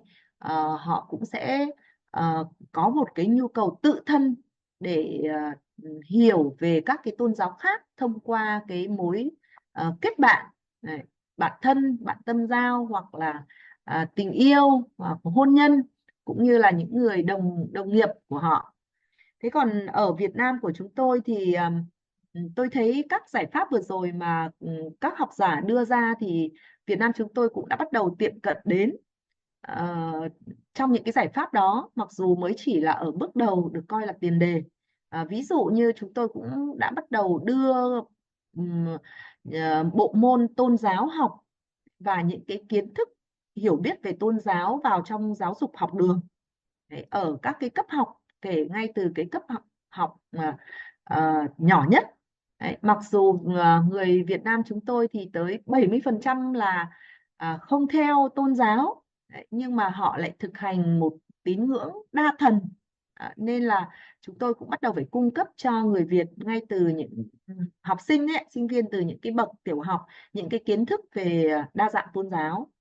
Đấy, chúng tôi cũng bắt đầu hướng tới sự đối thoại tôn giáo trong cái thực thi và phản biện chính sách của chính phủ. Đôi khi chúng tôi cũng dùng truyền thông và tuyên truyền để cho nâng cao cái sự hiểu biết về tôn giáo, để người dân lựa chọn đức tin của mình, tránh là có thể đi vào những cái đức tin mà như chúng ta vẫn nói là nó hơi lệch chuẩn, hoặc là trong cái nhóm các cái hiện tượng tôn giáo mới đấy, mà họ đang còn rất lúng túng trong việc lựa chọn cái đức tin của mình. Thì nhiều khi truyền thông cũng như tuyên truyền nó cũng rất có ảnh hưởng trong việc định hướng cái lựa chọn đức tin. Thế chúng tôi, các cái khóa tập huấn của chúng tôi, mà chúng tôi là một viện tôn giáo và tín ngưỡng của Học viện Chính trị Quốc gia Hồ Chí Minh, nhưng mà ban lãnh đạo của học viện chúng tôi cũng đã rất là cởi mở cho phép viện chúng tôi được hợp tác với Viện Liên kết Toàn cầu Hoa Kỳ và các tổ chức quốc tế trong việc mở các cái khóa tập huấn tại địa phương. Thì đây cũng là một giải pháp mà chúng tôi tiếp cận đến cái cộng đồng người dân ở các cái địa phương mà họ ít có cơ hội để có thể nâng cao cái kiến thức và sự hiểu biết của mình về tôn giáo. Thì những cái khóa tập huấn này của chúng tôi là nhằm tới mục đích, tới cái đối tượng đó, để cho họ có thể có những cái kiến thức đa dạng về tôn giáo, xuyên văn hóa. Thì đấy là chúng tôi cũng đã bắt đầu tiến hành đến như vậy. Và ở Việt Nam chúng tôi cũng có khá nhiều các cái viện nghiên cứu về tôn giáo. Đấy, mà như giáo sư Louis Bruce có đề cập, có cái ý kiến thứ 5 đấy, về việc là có có lẽ cần phải mở rộng các cái viện nghiên cứu về tôn giáo. Thì ở Việt Nam chúng tôi là có khá nhiều những cái viện nghiên cứu tôn giáo đó, để đấy cũng là một cái cách để những cái ấn phẩm và những cái sản phẩm khoa học của các nhà khoa học ở các viện nghiên cứu này tới được với người dân, để giúp họ có thể nâng cao được cái kiến thức tôn giáo xuyên văn hóa và đa dạng tôn giáo, ngoài những cái mà họ đang thực hành đức tin cũng như tôn giáo của họ. Và chính phủ của chúng tôi trong những thập niên trở lại đây thì cũng rất chú trọng, coi trọng các cái chính sách và điều chỉnh chính sách đối với tôn giáo để phù hợp với đời sống tôn giáo thực tại. Và Việt Nam chúng tôi có lẽ cũng là tự hào là một trong những quốc gia khá đa dạng về tôn giáo, nhưng chúng tôi chưa hề có những xung đột tôn giáo diễn ra từ trong lịch sử đến hiện tại. Thì đấy là tôi xin phép được trao đổi một cách ngắn gọn mấy cái ý tưởng về những cái giải pháp, và những cái giải pháp đó đã được tiến hành ở Việt Nam như thế nào. Xin trân trọng cảm ơn. Thank you so much, Profesor Lan Hien. Thank you, ini sudah menjawab sejumlah keingintahuan dan pertanyaan yang muncul di chat box, dan saya harapkan juga dapat ditangkap dan oleh peserta. Berikutnya saya ingin memberi kesempatan lagi kepada kita untuk berdiskusi secara interaktif. Namun sebelumnya barangkali ada baiknya saya tarik dulu beberapa kata kunci ya di dalam diskusi kita supaya kita tetap fokus pada isu yang dibahas, bahwa religious literacy maupun cross cultural literacy itu pertama dia membutuhkan sebuah strategi, kemudian dia juga penting mengedepankan pemahaman dan pendidikan, dia penting juga untuk mengedepankan dialog sebagai instrumen berkomunikasi, dan juga pengembangan skill. Jadi para pelaku maupun objek dari proses ini juga punya keterampilan untuk memahami perbedaan, memahami koeksistensi antar perbedaan tersebut, sehingga tidak ada pemaksaan antara satu terhadap yang lainnya, dengan pemikiran bahwa menghargai perbedaan juga tidak dimaksudkan untuk memaksakan keyakinan yang satu terhadap keyakinan yang lain, karena disitulah kayanya demokrasi, kayanya keragaman yang menjadi ciri khas di semua negara ASEAN. Nah, untuk memantik berikutnya, saya ada catatan penting dalam hal ini, bukan saja dalam isu religius literasi atau toleransi, namun dalam banyak kasus yang dihadapi oleh banyak negara dan kita temukan di berbagai belahan dunia. Nah, notion ini atau catatan ini adalah kita pahami ya, bahwa negara-negara punya komitmen yang sama, komitmen politik yang sama untuk mengedepankan sebuah kebijakan bagi kepentingan dan kemakmuran rakyatnya, yang kemudian didukung oleh regulasi, peraturan turunannya, undang-undangnya, dan juga diikuti dengan kebijakan-kebijakan teknisnya. Namun seringkali yang kita temukan di berbagai negara tersebut adalah persoalan pada level aksi.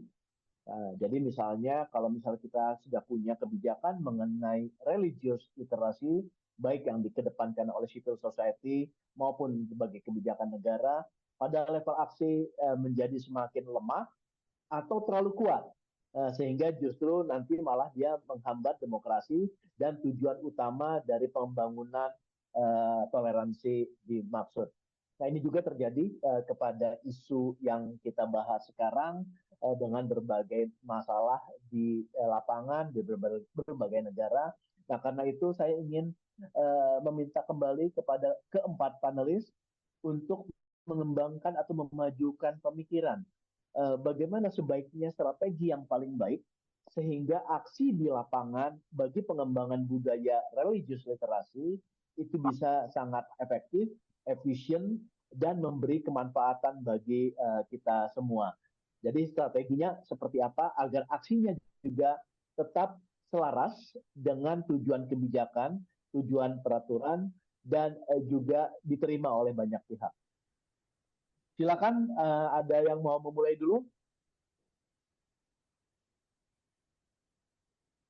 Pak Dubes Cruz, silakan. I guess the best way to institutionalize this is really to engage our ASEAN bureaucrats at the highest levels. And I am referring to the leaders. Normally, every year, leaders would come up with declarations, with treaties, and so on. So if many of the NGOs, many of the institutions working for the promotion of cross-cultural religious literacy could come up and lobby our ASEAN bureaucrats so that we can formalize some sort of cooperation that can promote our objectives, then I guess that would be the best way to spread these ideals in our region. Because as I mentioned earlier, ASEAN is an intergovernmental organization. So we really cannot impose ourselves on the member countries. The best that we can do is to come up with resolutions urging our respective countries to follow the same objectives, or the objectives that can be formulated in these various resolutions. Thank you. Thank you so much, Ambassador Cruz. Pak Cruz percaya bahwa komitmen pada tingkat yang paling tinggi itu harus firm, harus tegas di dalam hal ini. Nah, ini sangat menarik. Kita lihat sekarang bagaimana diskrepansinya di tingkat grassroots, ya. Nah, jadi komitmennya kita bangun, peraturannya kita kuatkan gitu.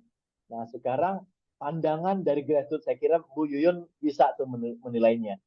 Kenapa diskrepansi terjadi di lapangan dengan kebijakan yang turun dari atas.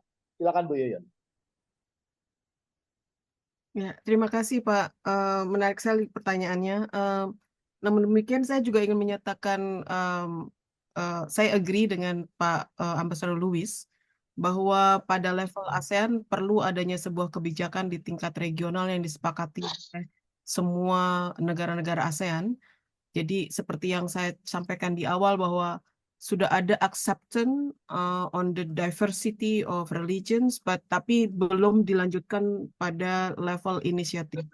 Inisiatif yang paling memungkinkan adalah dengan melakukan beberapa inisiatif-inisiatif seperti dialog dan juga deklarasi-deklarasi yang bisa dikeluarkan oleh leaders, juga menggunakan atau reviving global community of moderation, itu juga kayaknya bisa menjadi something that low hanging fruit yang bisa digunakan di level ASEAN.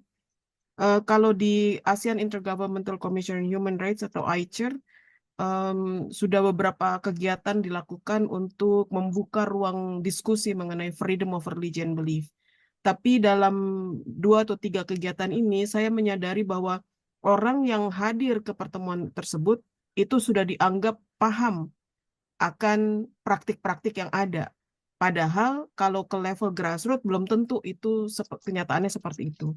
Jadi ada beberapa level yang memang harus di-address untuk cross cultural religious literacy ini. Saya kira dia lebih universal. Dia tidak melihat level-level begitu, dan ini saya rasa bisa dilakukan melalui sektor ASEAN Social Cultural. Kemudian ada beberapa inisiatif bersama dengan negara-negara lain yang mau aja, tapi ada konsensus, kemudian pelaksanaannya melibatkan negara-negara yang merasa comfortable aja dulu, kemudian dijalankan, kemudian dia akan meluas. Ada juga mekanisme lain yang sektoral body lain yang bisa digunakan yaitu AUN, ASEAN University Network. Ini juga salah satu entry point yang mungkin bisa efektif untuk menjangkau mahasiswa-mahasiswi di 10 negara ASEAN melalui network ini.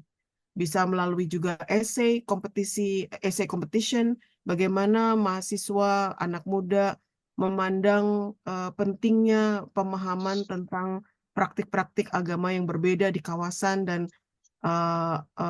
apa implikasinya apabila tidak terjadi seperti itu. Jadi ada beberapa inisiatif-inisiatif yang sudah ada, tinggal dikasih nuansa cross cultural religious literacy. Selain bahwa yang sudah dilakukan oleh Lemina yaitu melalui halakah-halakah ya kayak kelompok-kelompok belajar dari berbagai macam latar belakang, itu menjadi sebuah seeds atau benih yang baik. Namun demikian bisa juga melibatkan beberapa kelompok orang dengan yang memiliki apa namanya sektor yang berbeda di ASEAN. Bisa menggunakan yang sudah ada, tapi bisa juga menciptakan kelompok baru. Terima kasih Bu Yuyun. Saya mencatat kita sekarang ada peserta aktif sekitar 2.240 orang. Tentu ini juga penting untuk disampaikan kepada para audiens. Sekiranya ada inisiatif-inisiatif yang belum terlembagakan, ada keinginan untuk memperbanyak dialog dan komunikasi dalam hal membangun religious literasi pada tingkat yang sangat grassroots ya. Kira-kira apa yang bisa dilakukan oleh masyarakat secara inisiatif pribadi untuk membangun komunikasi dan dialog tersebut tanpa harus melalui proses yang birokratis misalnya gitu ya, tanpa harus terlebih dahulu memahami resolusi atau deklarasi di tingkat ASEAN atau di tingkat PBB, tetapi secara aktif, praktis, dan sederhana bisa dilakukan oleh masyarakat dengan menggunakan pendekatan inisiatif pribadi. Ini untuk menindaklanjuti apa yang disampaikan Bu Yuyun. Silakan Bu Yuyun. Ya. Saya sebetulnya sangat impress dengan inisiatif yang dilakukan oleh Lemina Institute yang mengajak diskusi orang-orang yang berbeda, kelompok-kelompok yang berbeda dengan agama-agama yang berbeda sehingga tercipta pemahaman antara satu dengan yang lainnya. Dan itu breaking the misunderstanding among different religion beliefs. Nah, itu kalau bisa di-expand tidak hanya di Indonesia, tapi juga di negara-negara lain, dengan karakteristiknya masing-masing, dengan persoalan-persoalan yang ada di masing-masing negara, ini menjadi sebuah inisiatif grassroots yang saya kira menjadi genuine dan lebih baik gitu. Kalau saya mendengar ceritanya Pak Matius tuh, ternyata memungkinkan diskusi-diskusi semacam itu di kalangan baik mereka adalah pengajar agama ataupun bukan pengajar agama, selagi mereka mau membicarakan itu menjadi saya rasa itu menjadi sebuah good practices yang bisa disebarluaskan di kawasan. Terima kasih. Karena ini juga menyangkut apa yang selama ini dikerjakan oleh Profesor Abdul Muti. Barangkali kalau berkenan Pak Prof, Pak Kiai, untuk juga merespon bagaimana sebaiknya kita memberi ruang kepada masyarakat pada tingkat grassroots untuk secara aktif juga terlibat di dalam proses religious literasi ini, sekali lagi tanpa masyarakat merasa was-was, khawatir akan beban pemahaman birokrasi, pemahaman akademik, namun yang paling tingkat sederhana yang segera bisa dilakukan oleh masyarakat. Pak Profesor, silakan. Apakah ada yang akan menjawab merespon pertanyaan tadi, baik Profesor Dolan Hin maupun Ambassador Luis Cruz, berdasarkan pengalaman di negara masing-masing? Silakan. Tôi vừa rồi tôi rất là đồng tình với ý kiến của giáo sư Yuen, vì nói rằng là cái cộng đồng ASEAN của mình đầu tiên cũng là, và ý kiến của cả đại sứ Cruz nói là cần phải phát huy về vai trò của những nhà lãnh đạo cao cấp ở ASEAN. Đầu tiên là ở trong chính giới lãnh đạo của ASEAN đó, họ phải nhận thức được cái tầm quan trọng của cái việc cần thiết phải nâng cao cái kiến thức về tôn giáo xuyên văn hóa. Bởi vì bản thân các nhà lãnh đạo ASEAN đó thì họ đồng thời cũng là lãnh đạo của các quốc gia, mà các quốc gia ASEAN thì đều có cùng chung một cái vấn đề về đa dạng tôn giáo và xung đột tôn giáo. Thì đầu tiên là họ phải nhận thức được cái tầm quan trọng đó. Sau đó thì như giáo sư Yui nói là chúng ta mới chỉ là những cái đề xuất về mặt lý thuyết mà chúng ta lại chưa có một cái kế hoạch cụ thể. Thì tôi nghĩ là có khi cũng cần phải có một sự cam kết trong bản thân giới lãnh đạo của ASEAN về việc là phải đưa cái kế hoạch về nâng cao cái kiến thức xuyên văn hóa này để cho nó trở thành hiện thực ở mỗi một quốc gia và mỗi một địa phương cụ thể. Và từ đó thì mỗi một quốc gia, một địa phương có thể sẽ có những chương trình hành động cụ thể cho việc nâng cao cái kiến thức về tôn giáo xuyên văn hóa. Tôi có thêm một ý kiến bổ sung như vậy. Very good, very good. You know the answer, Profesor Lan Hien. Apabila Kalau tidak, dibolehkan, boleh. Segera, silakan Bu Yuyun. di Jakarta itu ada kelompok jurnalis namanya Sejuk yang berfokus pada membuka ruang-ruang dialog melalui media, tulisan media di koran atau di portal media. Jadi ini mungkin juga sebuah good practices yang bisa direplikasi di beberapa negara. Mungkin juga sudah ada inisiatif yang serupa di negara-negara ASEAN. Saya melihat juga ini inisiatif yang bagus. Mereka sudah bekerja dari 10 tahun yang lalu. Bagaimana membuka ruang-ruang diskusi pada kelompok-kelompok yang tidak pernah dikabarkan. Dan itu meningkatkan pemahaman pembaca terhadap kelompok-kelompok agama tertentu atau kepercayaan tertentu. Nah, ini saya kira juga sebuah inisiatif yang levelnya grassroots, yang mendekatkan antara para pemeluk agama dan juga kepercayaan untuk saling memahami apa yang berbeda dan apa yang sama. Jadi ada mungkin kalau kita lihat lebih lanjut, sudah ada beberapa inisiatif-inisiatif di level grassroots yang mungkin harus juga dinaikkan gitu atau diketahui di tingkat ASEAN, sehingga masing-masing pengalaman ini bisa di-share among the ASEAN member states. Ya, terima kasih. Saya sudah melihat waktu kita, nampaknya kita sudah mendekati di ujung acara. Kita sudah mendengarkan banyak sekali pandangan, briefing, masukan, rekomendasi, policy, baik yang skalanya dari atas ya, top down maupun juga bottom up, dengan berbagai hal penting, baik strategi, pentingnya pendidikan, pentingnya keterampilan, institusionalisasi, dan juga yang tidak kalah penting dan selalu sering kita ucapkan, yaitu pentingnya komunikasi dan dialog yang inklusif. Sebelum saya tutup, saya ingin memberi kesempatan kepada masing-masing panelis untuk menyampaikan short concluding remarks terkait dengan pertemuan ini, sekaligus juga statement terakhir dari masing-masing panelis. Saya persilakan barangkali Pak Dubes Cruz dulu. Silakan for your concluding remarks, Pak Dubes Cruz. Excellency, please. Thank you very much, Ambassador, for giving me this period to address some of the issues that I feel that important, no, in as far as our webinar is concerned. I see the value of having this type of webinar to promote interaction and come up with various ways on how to advance the principles, the values of having an interfaith dialogue. So having said this, I think one conclusion that we can have during this seminar is that is the importance of education. Now, for me, the best way to do it, while I do agree that the grassroots level should really be involved, is through the top-down approach, wherein all member countries would have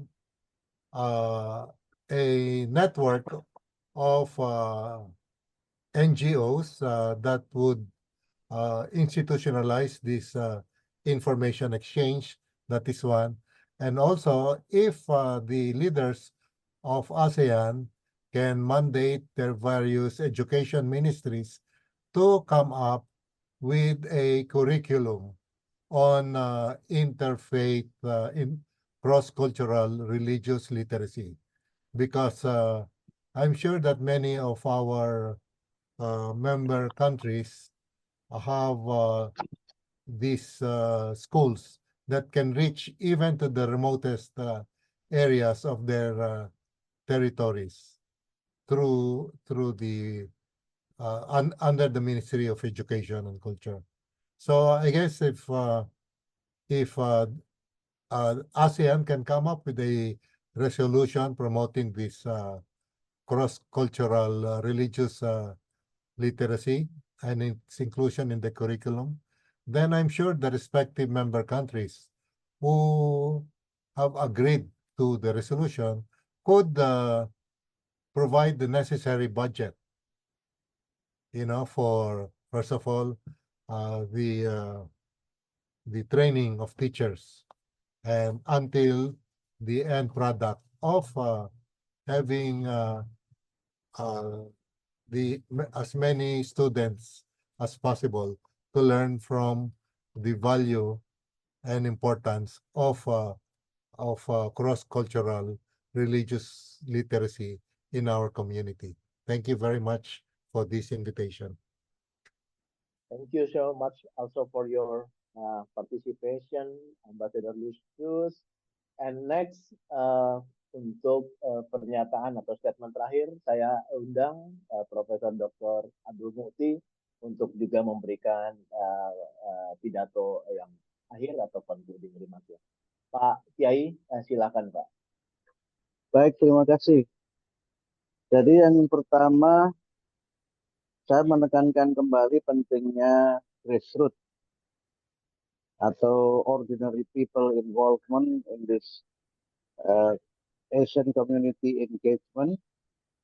And of course, we need to encourage creative or initiative from many different layers to participate in a very unique way for the strengthening of people-to-people engagement. And I think the initiative that have been taken by many governments, tadi Bu Yuyun menyampaikan tentang inisiatif di Malaysia, saya kira juga pemerintah Indonesia juga menyelenggarakan moderasi beragama yang relatively similar to the program that actually developed by Malaysian government. And I think the initiative from both people and the support from the government are equally important in order that we could strengthen the dialogue and also facilitate more creative and unique interaction among people from different faith and cultural backgrounds, so that we could have peaceful coexistence in Asia. I think the importance of, again, Ambassador Cruz mentioned about the importance of education. It is also one of the ways that we can do, and the initiative that has been done by Lemena Institute and also our further programs in order to put the idea of LKLB into the practice of education, both in formal schooling or non-formal schooling, are also one of the possibilities that we could explore in order to strengthen the LKLB. That is my final point, Ambassador Aksanul. Terima kasih Pak Kiai, terima kasih untuk concluding remarks-nya. Berikutnya saya minta Bu Yuyun, silakan Bu Yuyun. Thank you very much, Pak Dubes. I take a note here that building cross-cultural religious literacy in ASEAN is possible, and it needs strategy, top-down, bottom-up, formal and informal strategy. Also education, as been mentioned several times, skills like Pak Dubes mentioned earlier, dialogue, inclusivity, people participation, political will, sharing best practices, advancement of technology, and the role of youth.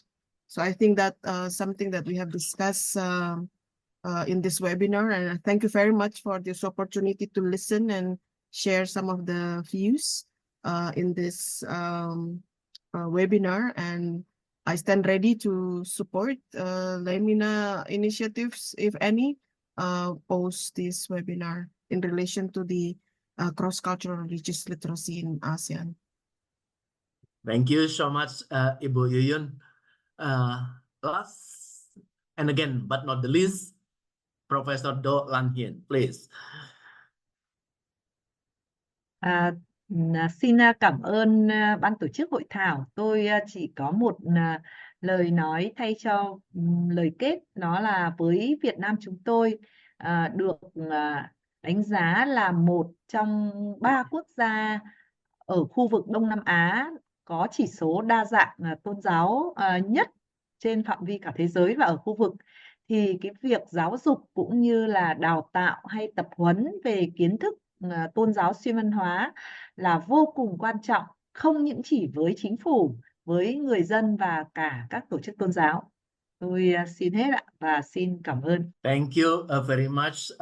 I do really appreciate for everyone. Sebagai penutup, saya ingin mengajak kita untuk merefleksikan apa yang sudah kita share, diskusikan dalam pertemuan ini sebagai sebuah knowledge baru yang saya kira sama kuatnya knowledge tersebut apabila kemudian dapat diimplementasikan dalam aksi yang lebih konkret. Ya, kita berharap kita bisa bersama-sama baik secara top down maupun secara bottom up untuk mengaplikasikan knowledge yang baik tersebut dalam bentuk kolaborasi yang lebih kuat lagi, dan terus kita menggali dan mengeksplorasi pemahaman pengetahuan baru dengan berbagai latar pengalaman, pengetahuan, dan informasi yang kita peroleh dalam kesempatan yang berharga seperti seminar Cross-Cultural Religious Literacy in ASEAN Community malam hari ini.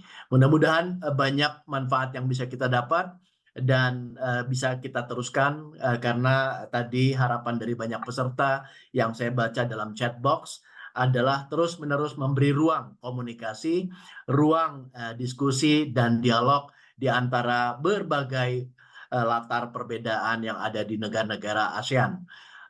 Untuk kita berkontribusi bagi membangun sebuah ASEAN community yang sangat menghormati dan menghargai perbedaan tanpa harus memperbesar jurang perbedaan tersebut menjadi pertentangan, menjadi konflik, atau bahkan permusuhan di antara sesama anggota masyarakatnya.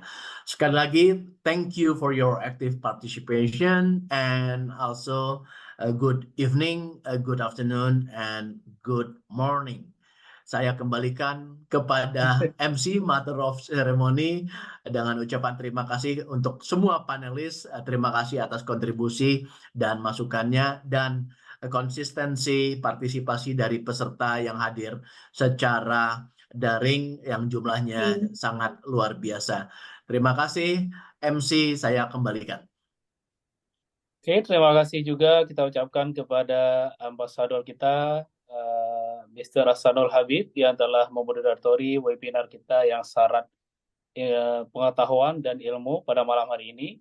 Terima kasih juga kepada Bapak Ibu sekalian yang telah mengirimkan pertanyaannya. Kami mohon maaf apabila pertanyaan Bapak Ibu belum sempat dibacakan. Juga kami haturkan terima kasih kepada seluruh narasumber yang telah memberikan paparan dan partisipasinya dalam acara webinar kali ini. Dengan demikian, kita telah sampai di penghujung acara webinar nasional kali ini. Akhir kata, atas nama Institut Leimena, kami mengucapkan banyak terima kasih kepada seluruh narasumber, moderator, dan pemberi sambutan yang telah hadir di acara ini. Juga tidak lupa kepada Bapak Ibu peserta webinar, baik di Indonesia maupun di negara lain, dimanapun Anda berada, terima kasih atas partisipasi dan kehadirannya. Terima kasih juga kami sampaikan kepada seluruh panitia dan tim kerja yang telah bekerja keras untuk mempersiapkan webinar ini. Dan sebelum webinar ini benar-benar kita tutup, izinkan saya membaca satu pantun. Jalan-jalan ke kota Jakarta, jangan lupa singgah di Tanah Abang. Kerukunan bangsa mari dijaga, toleransi agama mari diutamakan. Selamat malam untuk kita semua dan sampai jumpa di kegiatan selanjutnya.